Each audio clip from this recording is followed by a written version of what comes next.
with us, we have Adeel Bashir. Mr. Bashir, thank you so much for taking some time to speak to us tonight. And if you'd be so kind to introduce yourself, that'd be great. Well, thanks so much, Jonathan, and thanks for having me. I'm excited to be here and talk to your audience. So I am an assistant federal public defender and an appellate supervisor here at the Middle District of Florida Federal Defender's Office. For those of you Googling what the Federal Defender Office is as you're listening to this, in our illustrious jury system, we have the right to counsel for anyone accused of a crime. I'm sure you've heard and seen on TV. The Miranda warnings, if you cannot afford a lawyer, one will be provided to you. That's what we do on the federal level in federal crimes. And in particular, I work on the appeals side. So that's, typically after someone has lost a trial or after their sentencing and they're now asking the higher court, the intermediary court, to review some legal issue or something that's gone wrong in their case. And that's what we do here in Tampa, and what I've been doing for about the past decade. Awesome, that's amazing. So, how did you? What made you decide to become a lawyer in the first place? That's always. I used to tell people it's one the Yankees wouldn't call me back, despite the number of times I try to get on their squad. You hurt your knee. That's why you didn't make it. Yeah, it was about 15 miles an hour too slow on the fastball. But still pretty decent changeup. No, it's really I think back to the journey myself, and it's probably like a consistent theme about the importance and the values of the people in life that have touched you and mentors. So I went to undergrad in upstate New York, SUNY Binghamton. I think I went to school with the full intention of becoming a rocket scientist. In fact, you can't see, but I got my NASA water bottle. I always loved science. My older son right now is space obsessed. I figure he probably got that from me. I was kind of a math and science guy growing up. It didn't. I took a lot of those courses when I was in school. It just, was a struggle, to be honest. And I don't think I had the same passion or dedication. It wasn't what I was expecting on like a higher level. But I took a law and economics class in school, and it was a professor by the name of Steve Skelet. And it was a really interesting class because, I was taking it as an elective, and I really hadn't focused or thought anything about the law at that time. But I found the class really interesting, and it was one of these like 300-400 person classes. And he would always have a habit of like calling on people in that like big audience. And I would often raise my hand because, which probably would have been the first sign that the law was a good opportunity, because I just like to hear the sound of my own voice in 400 people. But I thought it was interesting topics and conversation. And, we had blind grading system, but I did particularly well in the class to the point of where after a couple exams, I think I had, some pretty good grades or something. Long story short, the professor actually reached out to me and wanted to find out, well, who is this person who keeps, like in this number? And, once the class was over, he like reached out and said, hey, did you ever, I'm looking for TAs for my class, the next semester. You ever thought about doing that? We're like, oh, this is great. I can get credit for, being a TA. And he seems like a really nice guy. And he turned out to be like a great mentor, and really, I was talking about the classes I was taking, and he told me, he's like, do you ever think about the LSAT? Do you ever think about law? And so I'm Pakistani, first generation. In our culture, I mean, you pretty much growing up have the options of becoming a doctor or an engineer, or a doctor with an engineer's background. The law isn't exactly the main choice that anyone gets, and pretty much back in the home country, like lawyers are not exactly held in high regard. So I'd never really thought about it, but I got to say, he really put me on a track. I started taking a lot of pre-law type classes, reasoning classes, things like that. And through that, ended up taking the LSAT, and then ended up teaching LSAT while applying to law school. Wow. To make some money on the side. I was like, man, this is really turning out to be a nice boon. But I can really say that he encouraged me and kind of pushed me on the path of, it seems like this is something you're interested in, and if you're the type of person that likes to talk a lot, the law is probably a better profession than being in outer space. Although I do so I got to confess sometimes now, and especially helping my son with like his homework, I secretly want to go back and buy like a calculus book and do like math problems to see if I could still do it again. I'm sure I couldn't, but like, man, I think I have a better work ethic now. So maybe I can go back and do some, or like physics problems, to kind of go back and do that. But I don't know if I'll ever end up doing that. So yeah, that's sort of kind of took me on the path. So I got to give him a lot of credit for that professor. Okay. So when you decided, okay, law school can be for me, and you took the LSAT, how did you go through the law school application process? How did you go about choosing a law school and all that good stuff? So yeah, it was a lot of the learning process of the whole thing was pretty fascinating, and I think I've taken a lot of the same cues in the profession. So even I didn't know much about going to law school other than you got to take the LSAT, and you got to have your transcripts. I had much better grades as I progressed on to school. Like I didn't start out with the best of grades, so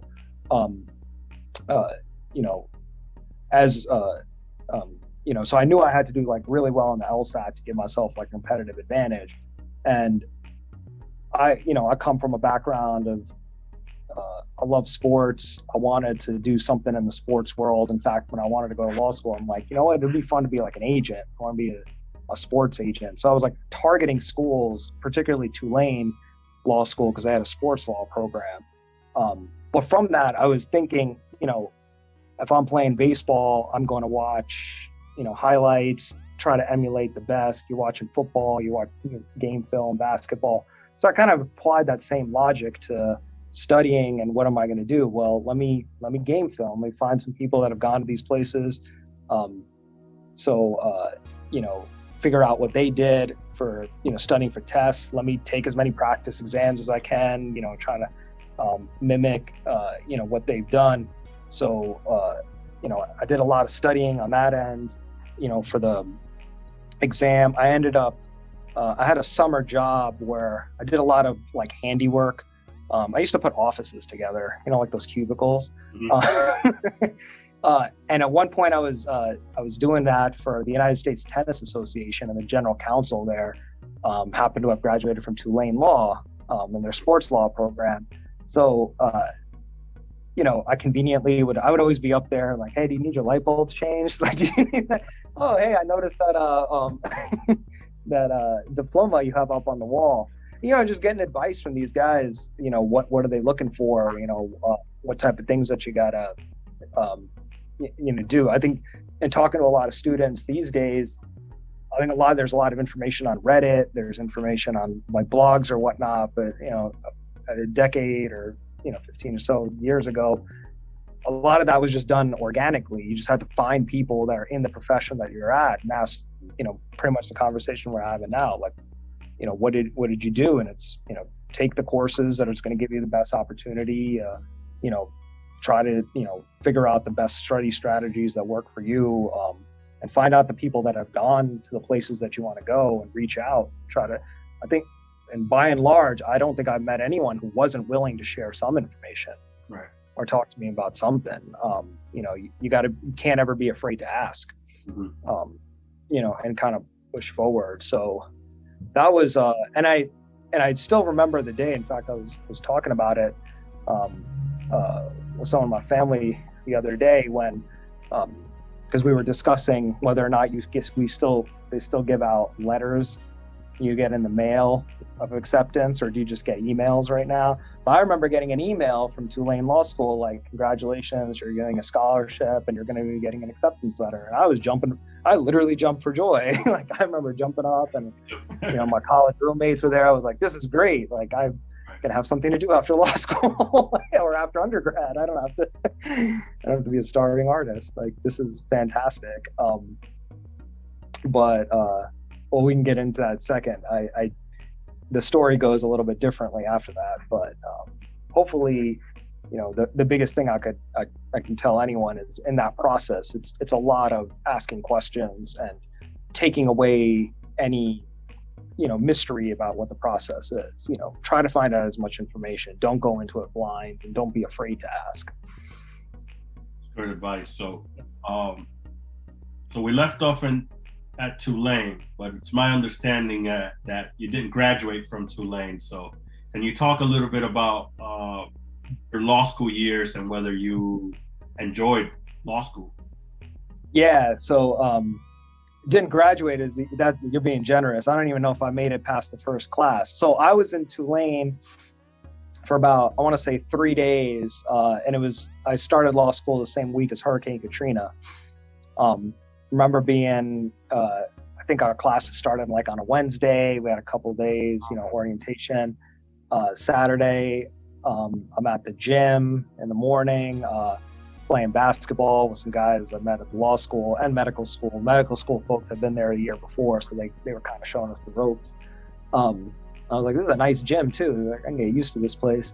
And there's a big screen TV and this giant hurricane like barreling towards New Orleans. And maybe I'm like, this doesn't seem right. And this is now Saturday morning before Katrina hits. And they were given recommendations to evacuate. So I had some family out in Houston. I had a friend I met at law school who was, he didn't have any place to go. He's from Detroit. He had a friend of his who's from medical school, was also in Detroit, and they were like, hey, can we come with you to Houston? I'm like, more the merrier. Like, I'm sure my family's not going to mind. It's a hurricane. Next thing you know, it took like 17 or 18 hours for anyone that's driven from New Orleans to Houston, gone on that I-10.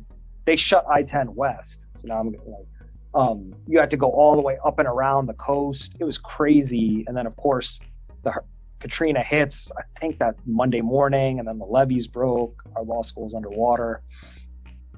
You're watching cable news and watching your life go down the drain, literally watching people's lives. I remember thinking in my head, I thought at one point, maybe I should go to the Superdome if it gets really bad. And then we all know what happened there. Like, that was, a lot of things going through my mind, but I ended up making kind of the tough decision to withdraw from the school.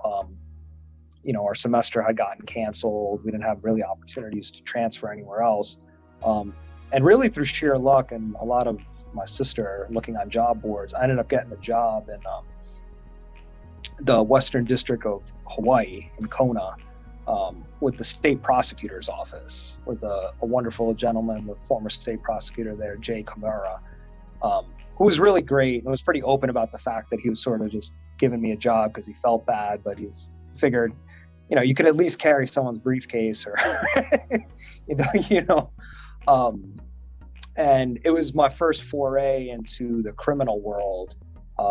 And I'll never forget a lot of different aspects of, the kindness of people that helped me move out there, set me up with, Josh Green, who was a state senator, he was a state representative at the time, was wonderful in terms of helping out and just generally trying to help people. This wonderful woman, Sandel Stoddard, may God rest her soul, she's passed on. She had donated her guest house to me out of the kindness of her heart, really, showed me the ropes of Hawaii and the hospitality. And there's wonderful people I worked with who are really great prosecutors. And it really showed me that I could never be a prosecutor because I just had too much empathy for the, and maybe growing up a Knicks fan, I just have a sucker for underdogs. I always tell people, I was the guy who, when Jordan was battling against Barkley, I was rooting for Barkley. When it was, Pete Sampras and Andre Agassi, I kind of had a thing for Michael Chang. I always hoped he would win champion. I've always kind of been rooting for the underdog, and I feel that way in our criminal justice system. There's a lot of great prosecutors. There's not enough and there are great defense attorneys, but the energy and the place, and particularly kind of growing up as a minority and growing up kind of seeing a lot of, discrimination, racial justice issues, I kind of knew that the prosecutor side wasn't, it was a good experience to have, but, where my heart really lied was on the defense side.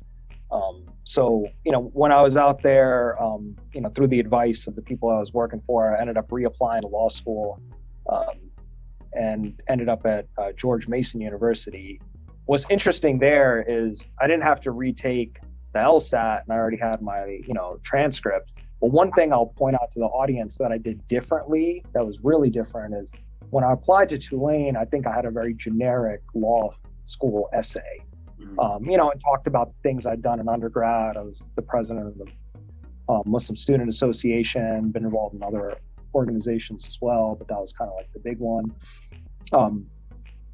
When I reapplied my senior year of undergrad, I had the opportunity and the privilege to do a pilgrimage to Mecca as part of a Islamic religious tradition with my mother as kind of my senior year. It was kind of a gift to her and a gift to myself. And it's something that really impacted me in my life. I don't know if any audience members or whatnot are ever familiar with autobiography of Malcolm X and his letter from Mecca, and the experiences of what he talked about. It was something when I read as a child that was really impactful for me. And it's something that I got to experience firsthand being there. And it was almost like he was reading and I was experiencing living the same thing. So I wrote my law school essay in that same vein as sort of my letter from Mecca. And there was law schools that I applied to that reached out to me to just compliment, thank you for writing a different essay. Like, thank you for doing something that's not the same thing about how you wanted to change the world. And, ever since you read To Kill a Mockingbird. So kind of advice out to the audience, be yourself. And there's so much value in authenticity, because that was, something that truly because of my religious background, but also just, Malcolm X is always a personal hero of mine, and living and breathing and being in that experience and writing something in a first person narrative really spoke to me, and it came out. And it's something that's always stuck with me too, like trust your instincts and trust your guts. Whenever you're doing something, it's okay to be yourself. I remember the year before being a little, quite honestly, afraid, because you didn't want to come off as, oh man, this guy's writing about Mecca. Like, do we really want this guy in our law school? Versus, no, this is who I am. I want to, showcase that and be okay with that. So, I ended up at George Mason University, which, primarily because, I wanted to be in the DC area. And one of the reasons I ended up landing there too is, George Mason, for, people in the audience, is now the Antonin Scalia Law School, tends to be a little bit more the, quote unquote conservative side of the education. They have a law and economics policy. I mean, maybe the school will, try to present itself as being more neutral or whatnot. But I think the education bend is certainly a lot more of your originalism, federalist point of view. I actually thought that it would be nice to have a different perspective than the one I most likely grew up with, to have that experience. And I can confidently say now, practicing, I think I'm better off for it, because law school was certainly different than undergrad. Undergrad was an extremely diverse place. It was in New York.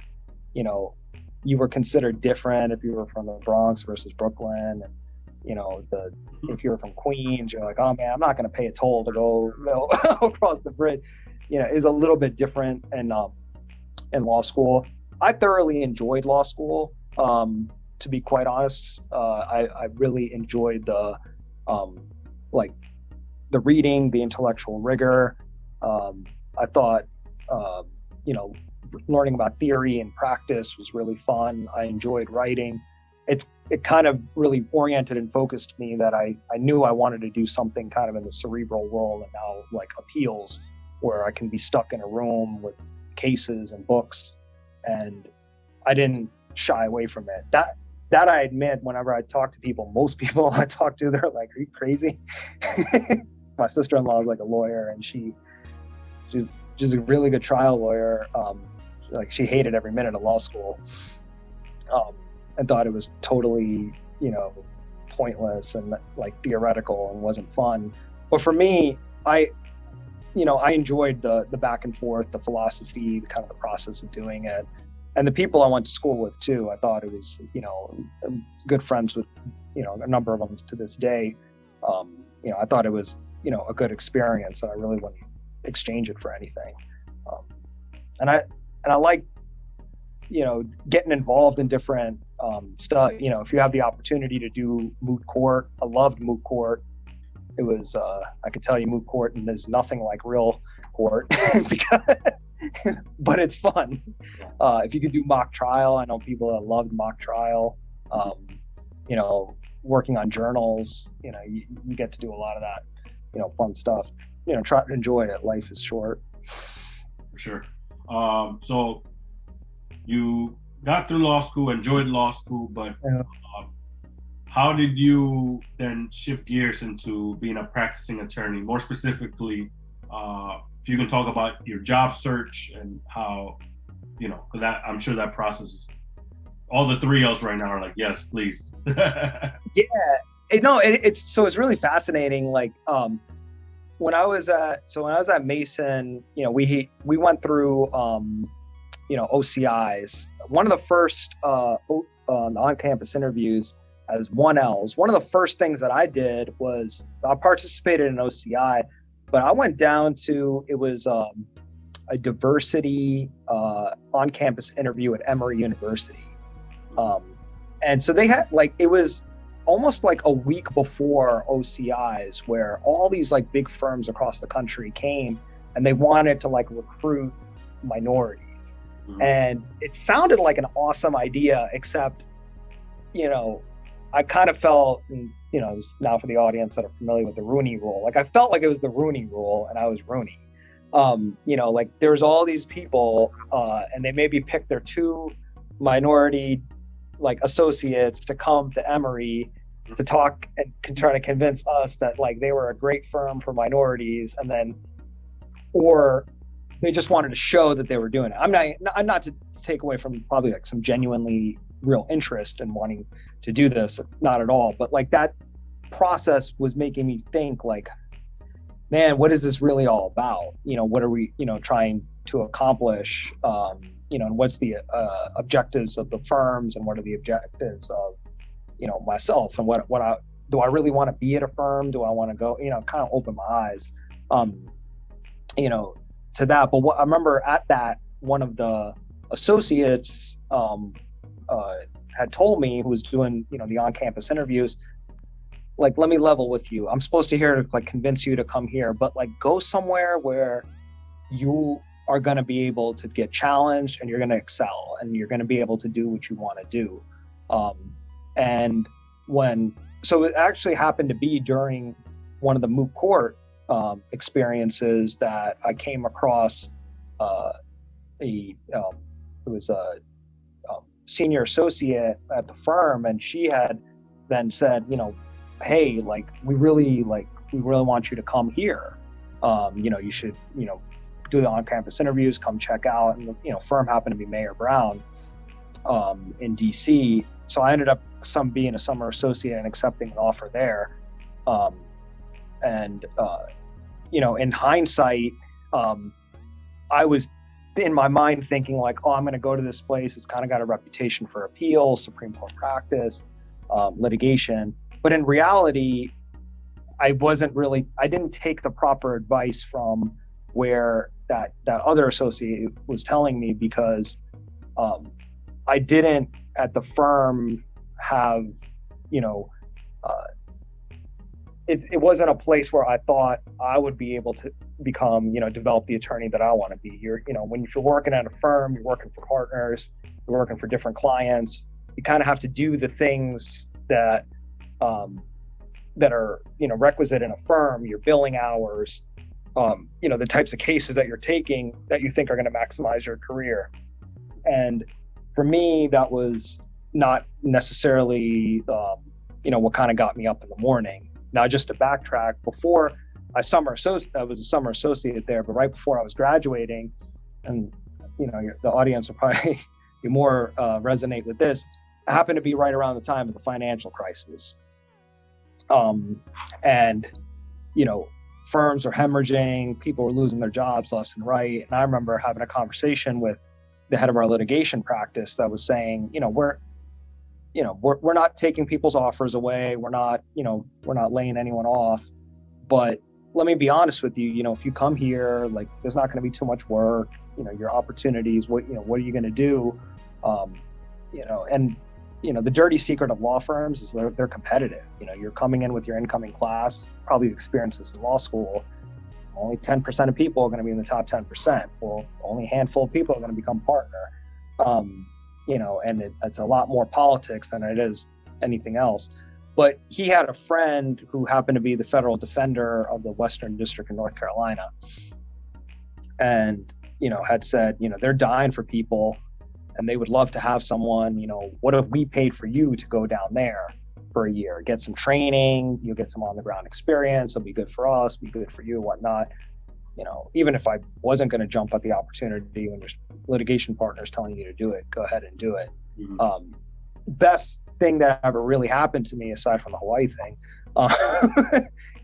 career-wise, because I really was an ability, went down to North Carolina, worked with a wonderful mentor and friend, Matt Siegel, who was an appellate attorney down in Asheville, North Carolina.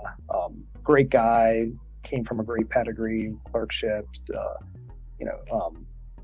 was a Yale graduate, super smart guy, and really just, went out of his way, I wouldn't say to mentor, but like officially, but to me will always be kind of a mentor and somebody who really showed me the ropes of what it is to practice appeals, represent clients and individuals, and professionalism. I mean, he really brought a lot to the job, and you could see his heart go into it.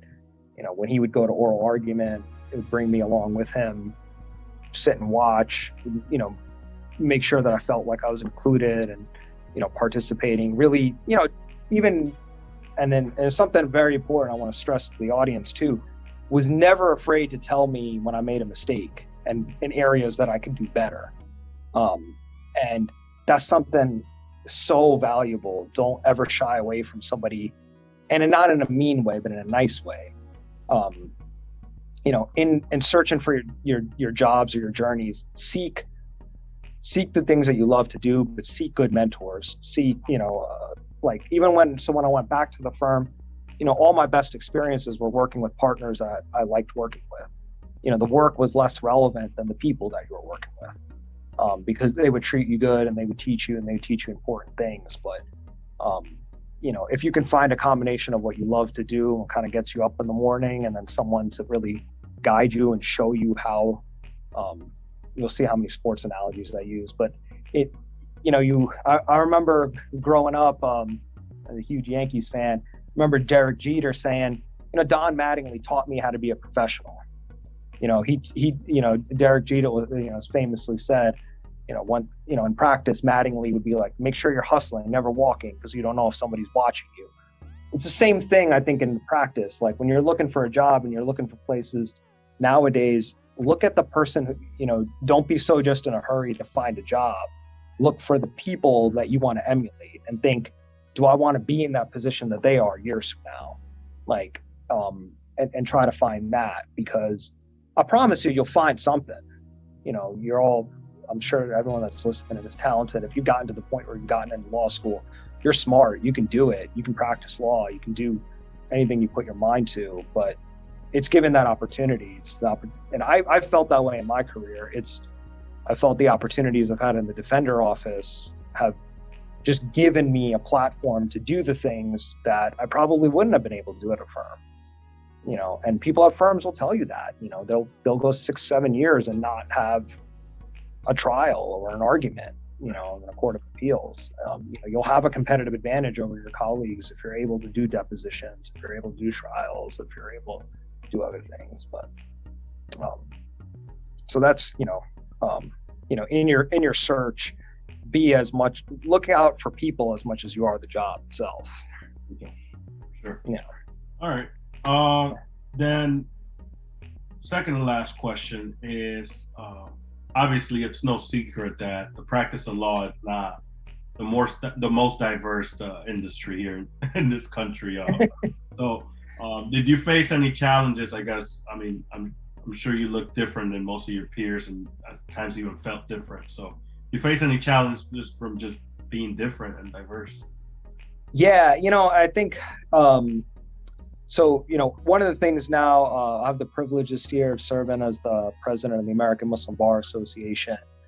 It's a real honor to be able to do that and now be able to, serve a community, and, our organization is trying to really help and give mentorship along with a lot of other organizations and give back to the community. And one of the main reasons, I think it's important at this stage now to try to give us back is because starting out, probably what a lot of audience members are listening to right now, absolutely, you're, as minorities in this country, I think it's fair to say there's always the, kind of an expectation that you got to run the race faster. There's always a feeling of, how do I fit into this community? There's, like we were just talking about in the law firm world, there's a hierarchy. There's, the partners and the associates, and there's going to be people there that have gotten their jobs there because of family connections or because of, other politics, or they knew somebody. Same thing in the clerkship world. There's, for as many positions of merit as they are, there's also, somebody picked up a phone and called somebody. It's just the reality of the way it is. So, I definitely felt, on the one hand, and I think it's true of a lot of minorities, that you get placed in a box very quickly. Somebody will look and say, like, well, where does this guy fit in the mold? Is this my diversity pick that is going to showcase? Is going to be my trial all-star because like the old Chris Rock, he speaks so well. Is this? And maybe it's in the back of my mind, but you kind of get the sense too, where, is somebody really valuing for who you are and looking past you, or are they gonna, and are they gonna have me in the room when general counsel's there, or are they gonna have me in the room because they want to show that they're diverse? Mm-hmm. And hey, I got the, a lot of, you ask about different aspects of diversity. As Muslim Americans, most, are practicing Muslim, typically doesn't drink. So, and I never have. So happy hour was one of the least happy aspects of, any aspect of, fitting in at a firm. Now, as we all know, when it's law school, whether it's, luncheons or wining and dining, they don't call it wining and dining for nothing. How are you supposed to fit into that environment? Are you, another thing of, like, practicing Muslim will pray 5 times a day. If you're in a job or an environment where you don't have your own office, it's maybe a little intimidating to constantly have to, especially in the short days of the year, ask somebody, hey, can I go out? If it's not part of somebody else's lifestyle or practice, it's, are you going to fit, are you going to feel like you're left out, or are you going to be treated like you're different? I think by and large, the biggest challenge, you know, when it comes down to the brass tasks of doing the job and doing the work, I think race, color, religion, all of that goes out the window when you're focused on the job at hand, for the most part. But at the same time, you know, connecting with your colleagues, having people being from the same background as you. I distinctly recall, you know, filling out those HR forms in the beginning, and I was sitting with an associate who was also starting at the same time as I was, and I'll leave her name out, but she had asked, she's like, hey, what did you put down for the, you know, when it says disclose, like, your trust? Like, do you have to, what if it's a trust that you don't inherit until afterwards? And it was some type of question where I'm like, yeah, I didn't, I went to the other page. Yeah, I was like, that's where I put not applicable. But and absolutely no animus on her part, and it was not it didn't occur to her that it would, you know, that this would be something different for somebody else, you know, coming from a different background. And, you know, I'm first generation, you know, in this country. My father, my in-laws now, you know, they all, you know, immigrated to this country. They're all in the science and medical field. You know, my dad is a virologist. You know, they've worked at labs. They work, you know, they're very technical fields. The social aspect, being lawyers, you're talking to people, you're talking to clients, you're talking to, you know, other partners. You're trying to relate to people in different ways. And I think, you know, being minorities, it's, you know, we kind of have to be malleable, be able to assimilate to different cultures and to different types of environments. But, you know, I think it would be completely a lie to say that it was ever comfort, in a sense that, and even to this day, you know, I'll be quite frank about it, you know, you know, I just had an argument the other day, you know, 11th Circuit. I always make a point to look around and say, does anyone here look like me? You know, and in fact, I'll share this now. There was a gentleman in the line. I should have gotten more information from him, but the COVID procedures of going in the courtroom was African-American gentleman who was advocating. And it was like so inside of me, like happy to see that. I'm like, man, I've never seen this before. And, you know, I was like, hey, you know, good morning. I was like, I really like your tie. Like, nice seeing you, you know. It was kind of cool.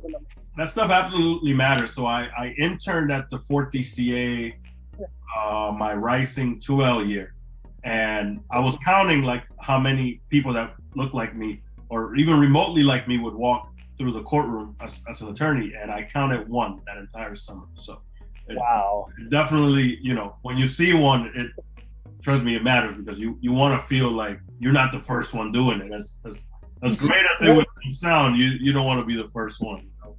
Well, yeah, and it is a source of pride and kind of understanding. And so in the defender world too, you know, majority of our clients are persons of color, immigrants, you know, undocumented immigrants. Our argument happened to be about undocumented immigrants.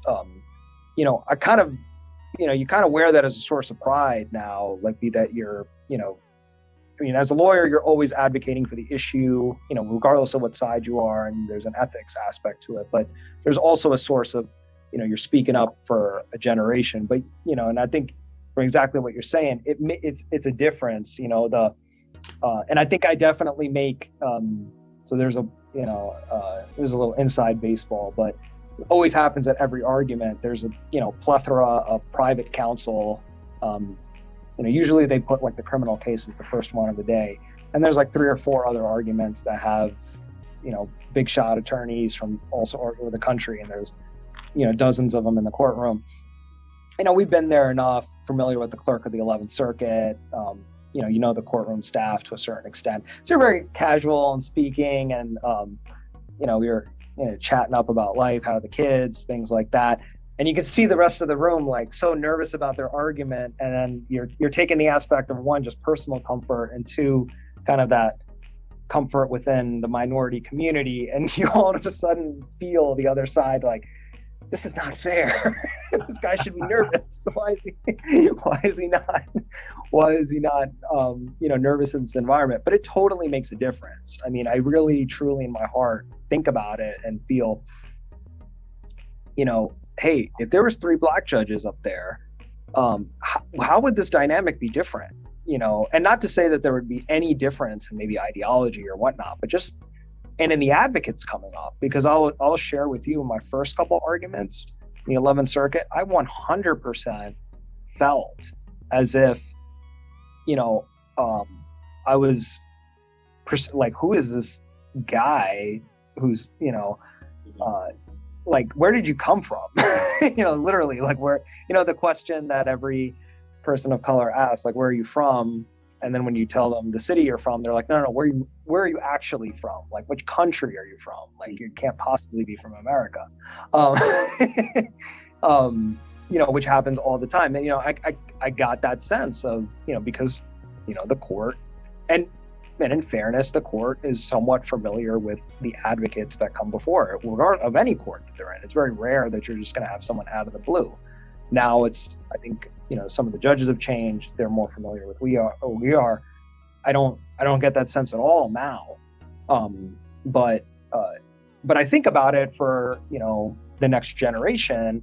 Part of me, especially working a lot with, our folks in the Muslim bar in AMBA, I'm so inspired by like the next generation because they have no chill. And they're not even, they wouldn't even accept being treated differently in an environment. But I still, maybe I'm in 1 foot old school, 1 foot new school, thinking, you're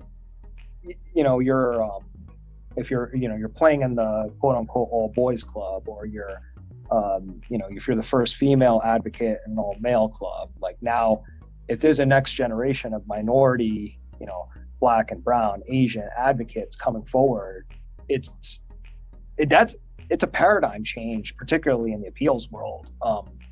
But it would be great if we got to a point where none of that mattered. But I think it makes a huge difference, because if you don't see other people doing what you're doing, it's hard. My first comment about find people that, you're comfortable with, that you're mentors and partners, kind of all the individuals that I mentioned before, none of them were minorities. Mm-hmm. I didn't find any other Pakistani Muslim people like doing what I'm doing. Not to say that there probably isn't. Now I think I've stumbled on a couple. But it's like being on a deserted island and finding out that other people exist.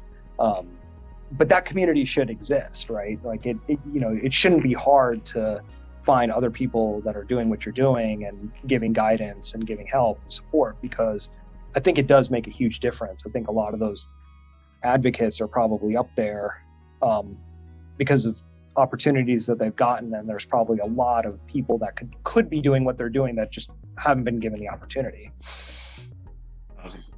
All right.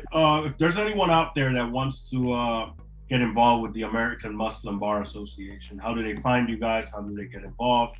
Talk a little bit about and I would encourage anyone, Muslim or non-Muslim, who's interested in and AMBA's work. The best place to go, ambalegal.org. You can also you can find me on LinkedIn. We were saying this earlier, nobody carries around business cards anymore. Adeel Bashir at LinkedIn, feel free to message me as well. We have various different committees within the organization. There's Legal Resources Committee, Advocacy, Policy, Mentorship,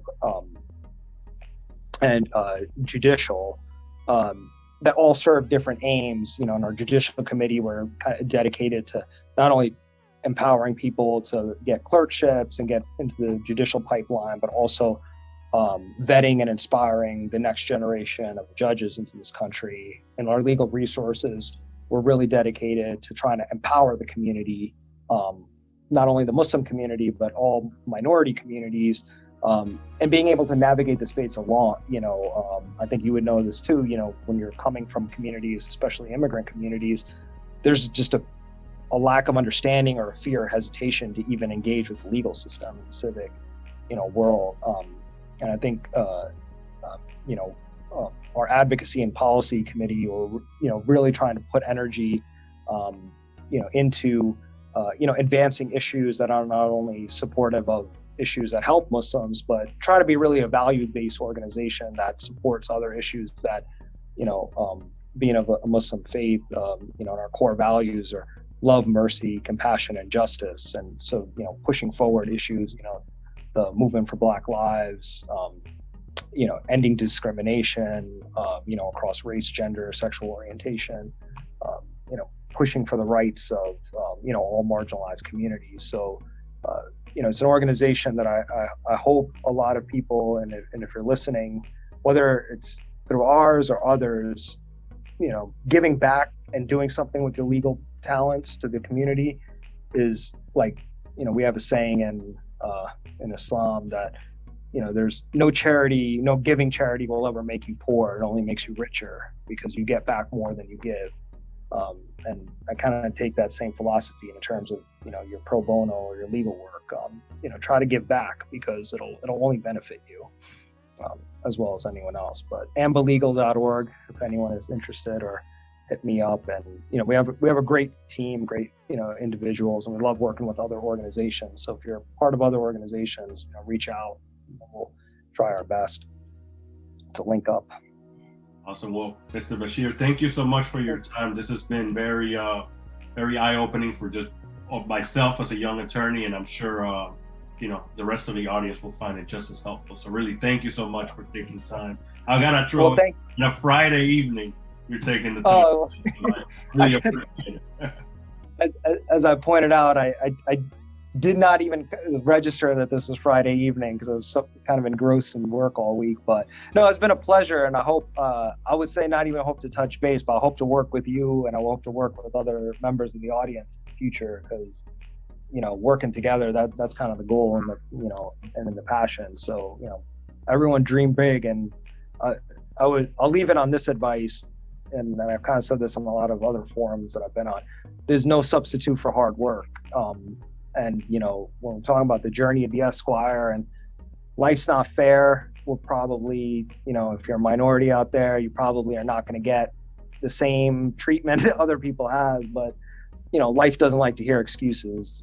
Work as hard as you can, and, good things will come to you. But, try to be as good as you can in your craft, because it'll go a long way more than anything else, and be a good person. 1,000%. I agree. Thank you so much. All right. Thank you so much.